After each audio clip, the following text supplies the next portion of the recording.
Okay, so today we're getting stuck into the interior of the BT50. If you're traveling, you're going to spend basically 90% of your time there. So make sure it's comfortable, and you need all those creature comforts, particularly things like this, like your UHF.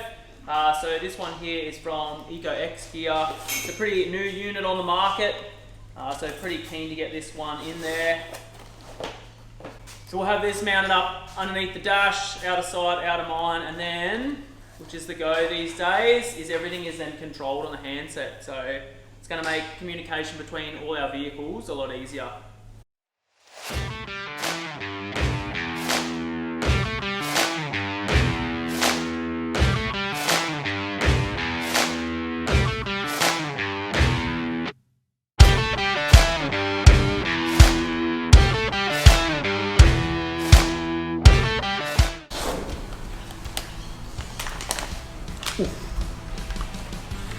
Bloody cheeky bracket in there. The only place I can really think is like somewhere like that. Probably not ideal though, is it? Okay, so while Stu is definitely busy not running the wiring and everything for the unit and the antenna, the coax cable, I'm just sitting in the cab now trying to put together as to where a good location to mount the handset is. The problem with modern vehicles is there's not a lot of space, particularly on the dash. It's all about flashy features and stuff like that, big screens, everything. So as far as trying to find a location to put this mount, it's not exactly as simple as what it once was with old Patrols and Land Cruisers and stuff like that. So after a bit of discussion with the other guys, what we're sort of thinking is we're going to place it here, which is, it's not in the way for the passenger or the driver, and it's also accessible by both as well. So I think that's probably going to be the best option. The only other place we sort of contemplated was up here, but then it's just a pain. You basically got to remove your handset if you want to open that top sort of console, so it's not really going to work that well. So I think for now that's going to be the go.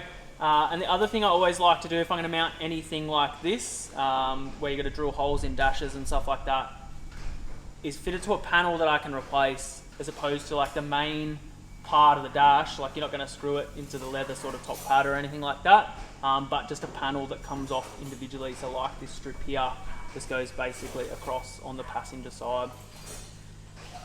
One thing I want to do in the future is the D-Maxes, which is the same interior as this car, have a couple different sort of things, and they actually have extra cup holders. I know your 79 series owners love cup holders, so they have cup holders that come out below the vents on the passenger and driver side, and it actually is this panel as well. So if I can source those, I might be able to pop this out and actually have some extra cup holders.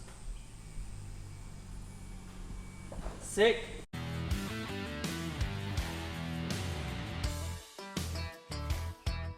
Okay, so the other thing we're going to use here is this light force pass-through connector. So it picks up on the factory switch blank and goes straight in. So we'll plug the cord for the handset out the back there, and then this then basically plugs straight into the front.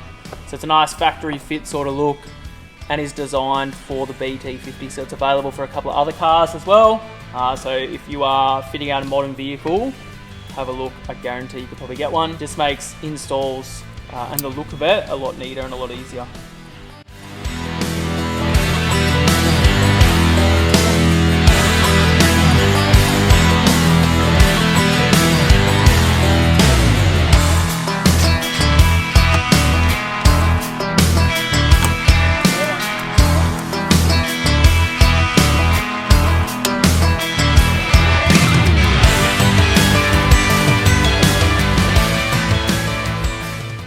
So what we're doing here is we are upgrading these dingy old-fashioned map lights to a LED light. So it's a replacement globe from Light Force, and it's just going to give us that beautiful white light. It's going to make things easier to see at night, which is a big thing, especially when you're camping off-road, driving around in the dark. Always good to have too much light than not enough.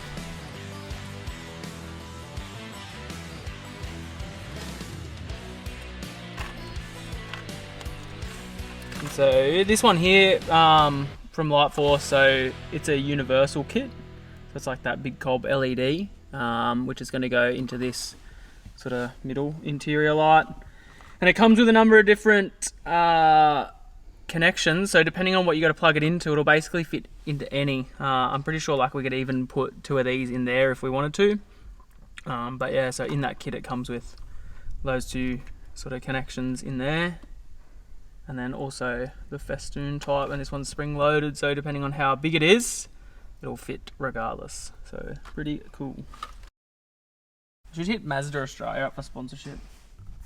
I'm the only one building one of your cars. Give me a free BT50. This one's got too many Ks already.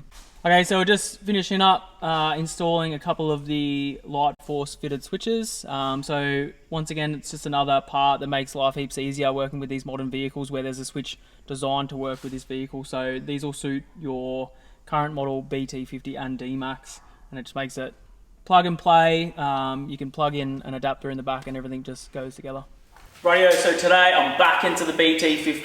We've already done a whole heap of interior mods to this thing. The UHF's in, we've got our seat covers on, all the switches for the light force lights and everything is all done. However, there was a couple more things that I needed to finish off, so what we're going to do, we're going to hook in, we're going to get all that done today, fit it up, and we're going to get this interior ready for touring. Okay, so first cab off the rank today is this bad boy here. So what this is it's a fire extinguisher bracket that's purpose built for the BT50, and this one is going to go under the factory bolts for the front seat mounts. So it's designed for the BT, so it's going to fit up perfectly. Basically these tabs line up, you remove the factory bolts, this slides in, bolts go back in, and then you have a perfect fire extinguisher bracket with multiple sort of adjustments depending on the size of the fire extinguisher and the bracket that it comes with. A lot of people will say there's no point carrying a fire extinguisher in your car. I'll strongly disagree. Yes, if the car is fully ablaze, unfortunately, it's probably sit back and take a couple of photos. However, if you have a small fire starting, whether it's a little bit of grass around the exhaust, small electrical fire in the engine bay, whatever it is, that little fire extinguisher could be the difference between that fire getting out of control and you losing your vehicle, or you putting that fire out and going, holy, that was very lucky.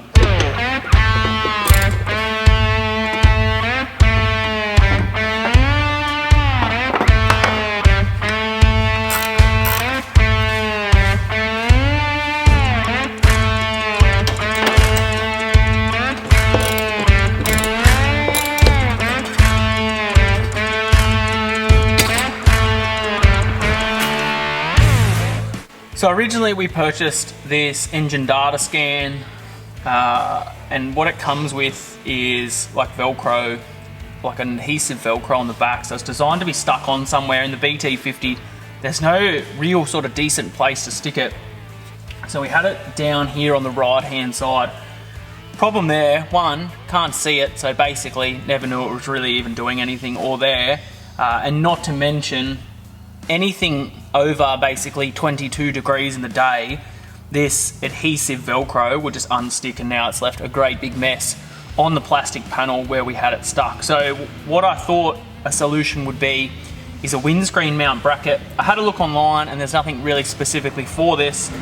However, you can get your X-grip brackets through RAM. So this one suction cups onto the windscreen, and then it's basically just spring loaded like that. So you can see there, fits in perfect, and then what we'll do is we'll throw it up nice and high up there, and then it'll sit right there. It shouldn't block our field of view driving the car through the windscreen. However, it will be seen and actually useful as opposed to where it was before.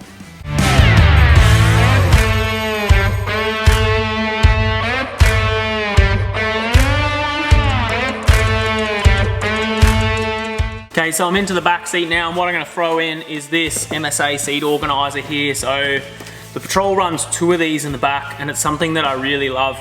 Good storage, especially in a touring vehicle, will make or break your trip. If you've got a place for everything, knowing where things are going to be and just being able to get them in a hurry and have a place to put them back makes a big difference when you're living on the road. So stuff like this seat organizer, dash organizers, all that interior stuff that just gives everything a home, I'm a massive fan of. I always talk about storage. It'll make or break a tourer. It's one of the biggest, most important things I reckon you can do. So I'm gonna chuck one of these in for now. I do have another one sitting over there. Whether I'm gonna use it or not, I'm not sure if we need that much storage in the BT50. I'll make a decision. But if not, we do have it there should we need it. Righto, so that's it for today as far as the interior goes. So just a quick run down on what we have done to date. So just finished this up, so a nice neat fire extinguisher install down here, easily accessible for both the passenger or the driver depending on what's going on and who's in the car. We've also got our Eco X Gear remote UHF unit, which is super handy. Everything's neatly tucked up under the dash, out of the way. And we've also got our REDARC TOWPRO installed. We've also got our EDS, our engine data scan, mounted up neatly now to that RAM mount on the windscreen, so that's all sorted. Actually can see it now. Went for a drive before, had a bit of a play with it, super cool. Then in the back, we've got our MSA seat organizer, which pairs up really nicely with these MSA seat covers that we put on quite a while back. They've done a great job of protecting the seats, making sure the seats underneath are staying brand new. So for now, that's it in the interior. However, there is still things I want to do. One thing in particular, if you've watched my BT50 review video, you know my thoughts on these terrible cup holders that Mazda and Isuzu both have. So we're going to come up with some kind of hopefully permanent solution that's a bit better than the one we've got at the moment. But yeah, for now, that's it.